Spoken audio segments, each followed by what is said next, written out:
We have arrived at the sixth age of globalization. Just as the year 1500 really was a pivotal and transformative moment of world history, so too we can speak of 1800 as being a moment of profound change in the history of the world. 1800 is approximately the launch date of the Industrial Revolution. Of course, any great event like the Industrial Revolution itself is a long and complex process. We can find the roots of the Industrial Revolution going back centuries. In fact, some scholars say, well, there wasn't really an Industrial Revolution, there was a long process. But the process was one of acceleration in the 18th century, that is the 1700s, and then a major breakthrough took place around 1776, the year not only of the American War of Independence, not only the year of the publication of Adam Smith's Wealth of Nations, but also the year in which James Watt, an inventor and entrepreneur working in Scotland at the University of Glasgow, perfected a new steam engine. The steam engine itself had hundreds of years of history, traced back to China, for example. It had 100 years of history in Europe, but Watt made the steam engine economical and versatile by adding a condenser to the steam engine, which greatly improved the efficiency of the steam engine, lowered the costs, and made it the ubiquitous power source for the Industrial Revolution. That was 1776, but it, of course, also took some years and decades for steam power to become incorporated into industrial processes. One could say that by the time 1800 was reached, Europe was enmeshed in war, the so-called Napoleonic Wars, because Napoleon, as the French leader, was busy in battle across Europe, trying to create a European political system under Napoleon's control. Those wars would continue until 1815 with Napoleon's defeat. So even in 1800, one can say that the real takeoff of the Industrial Revolution was still some years away once peace was reestablished in Europe. But it is around the start of the 19th century, around 1800, that we really see a change in world history with the massive increase of productive power enabled by the mobilization of coal, the first of the fossil fuels to be mobilized, later on to be followed by petroleum and natural gas. But the mobilization of coal, the use of steam engine technology in factories, in the new railroad, in the new ocean steamers, and in other technologies, and the mechanization of industrial processes and large-scale manufacturing processes in giant factories powered by coal and steam power, and also harnessing new technological breakthroughs. So by the early 1800s, the Industrial Revolution was underway first and foremost in Britain, the real home of the Industrial Revolution. And steam power was at the very foundation of the Industrial Revolution, but so too were breakthroughs in steel making and in other metallurgy, breakthroughs in mechanization, especially in the textile industry, in the spinning and weaving of fabrics, and a mechanization that made Britain the world leader in textiles, overtaking India, which had traditionally been the world leader in the manufacture of textiles with hand looms and small-scale enterprise. In fact, in that period in which Britain overtook India, there were a lot of nasty shenanigans of Britain to try to limit or harm India's role in global textiles through protectionism and other measures. But in the end of the day, it was the mechanization of textiles powered by steam that made Britain in the 19th century the worldwide undisputed leader of textile production. So the transformation in society, starting around 1800 to industrialization, large-scale factory production, mobilization of fossil fuel energy, first through the steam engine, the use of steam power across all sectors of the economy, was something new in human history. And it began clearly in Britain, so clearly that by the middle of the 19th century, Britain was the world's dominant power. The British Empire ruled the waves. Britain really became, after Spain had initiated transoceanic empire, Britain truly became the empire on which the sun never set, with imperial possessions in Africa, in the Americas, in the Caribbean,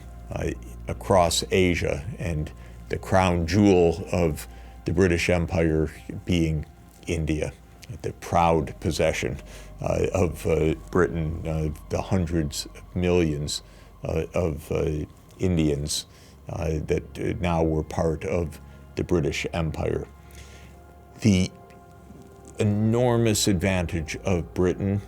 and then progressively of the rest of Western Europe, of France, of today's Italy and Germany, which were not yet even nation states until later in the 19th century, of the United States, and of other Western offshoots, Canada and Australia, gave an enormous advantage to the West in economic productivity, in the scale of the world economy, in the organization of global business, and of course in military power. And with that enormous advance of military power came a massive expansion of European imperialism. Britain and France leading the way, and then later in the century, others catching up, wanting their share of the global imperial action. Germany and Italy, after they had become unified nation states, then going off to seek their own imperial possessions in Africa, trying to grab pieces that had not yet been taken by Britain and France. And behind the scenes also the rising power of the United States, a phenomenon of world-changing significance that we will consider in another class. But during the 19th century, the United States of America was busy expanding across North America itself by taking land from Native Americans, committing genocides, engaging in a major civil war over the question of slavery and its future, a war that was won by the North and leading to the end of slavery as a fundamental institution of American society, though certainly not the end of racism in America and racial biases that would continue onward even until today. But America was engaged in North American expansion, and it was only at the end of the 19th century that the expansion from the Atlantic all the way to the Pacific and the incorporation of all of that land into the United States was accomplished. And almost immediately after the United States became a fully continental two-ocean power by the end of the 19th century, U.S. Political leaders then also looked out and said, well, it's our turn too to become an imperial power. And it was that idea which led the U.S. to its military adventures, such as the Spanish-American War in 1898, where the United States took from Spain several of its overseas colonies so the American empire could begin. The 19th century, therefore, is an age of profound transformation, starting with economic and technological transformation, the Industrial Revolution, the mechanization of production, the mobilization of primary energy on a scale previously unimaginable, first with coal and the steam engine, then later in the century with petroleum and the internal combustion engine, and then also the conversion of fossil fuels into electric power through new scientific advances led by Faraday and Maxwell to help bring electromagnetism under human technological mastery and control. It was this process that made Europe dominant in the world, and within Europe made Britain dominant in the world. And in the rest of the world, there was such a lag and, in fact, such a process of hierarchy in which the European imperial powers dominated the rest of the world that industrialization in most of the rest of the world really didn't even begin in the 19th century, even as it reached a very high pitch in Europe and the United States during the 19th century. Industrialization changed everything about how we live, and most importantly, it made for urban societies, because until the 19th century, most people lived on the farm, as we have been emphasizing. But in the 19th century, in the industrializing economies, more and more workers worked in industry and in services in the urban areas. So large urban settlements developed around the new factory-based economy. And this, of course, changed our lives and our politics as well in fundamental ways. Only one country in Asia was able to achieve some measure of industrialization during the 19th century, and that was Japan. Japan alone of the Asian countries, when confronted with the threat of the European imperial powers, was able first to resist imperial domination, and then second, to learn from the West on how to industrialize rapidly, in significant part to protect Japan from ultimately succumbing to domination by the European powers. So it was in Japan where industrialization began after 1868, a date known in Japan as the Meiji Restoration, but a date that marks the beginning of Japan's transformation from a largely agrarian, largely feudal society to a industrial capitalist society. What's quite striking is that as Japan industrializes and therefore becomes more powerful economically and militarily than its neighbors, Japan too embarks on the adventure of imperial domination, claiming Taiwan and Korea as Japanese colonies and invading China, in fact, several times during this period. So this is a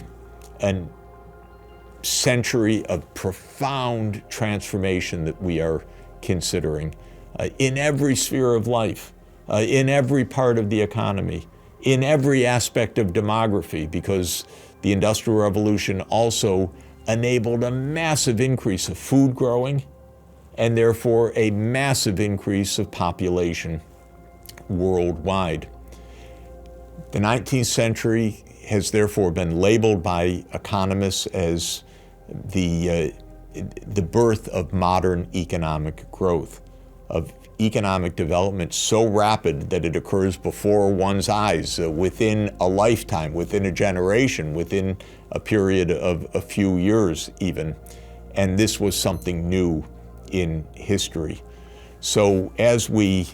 examine the sixth age of globalization, it's so important that we appreciate how this gave rise to a new kind of humanity, a new kind, or I should say, how this gave rise to a new global economy and a new global society, one in which Europe was dominant, in which Britain was dominant within Europe, one in which most of Asia and Africa succumbed to European imperial rule, in which India and China, great civilizations, were humbled and in many ways defeated by the superior Western power and Western technology, and how the process of colonization or imperial domination took place in almost all parts of Africa and in most of Asia. We need to appreciate how this was something new in terms of economic development, so new that economic historians call this period that we're studying the birth of modern economic growth. And we need to examine closely how our lives changed in fundamental ways, how humanity began this rapid increase of urbanization, the rapid transformation of our societies, the rapid mechanization of economic life, and the rapid industrialization of warfare itself, so that war became more brutal, more destructive, more dangerous, and by the time of the 20th century would give rise to two global-scale industrial wars of a destructiveness that was unimaginable in previous history, and that could only have occurred in the age of industrialization.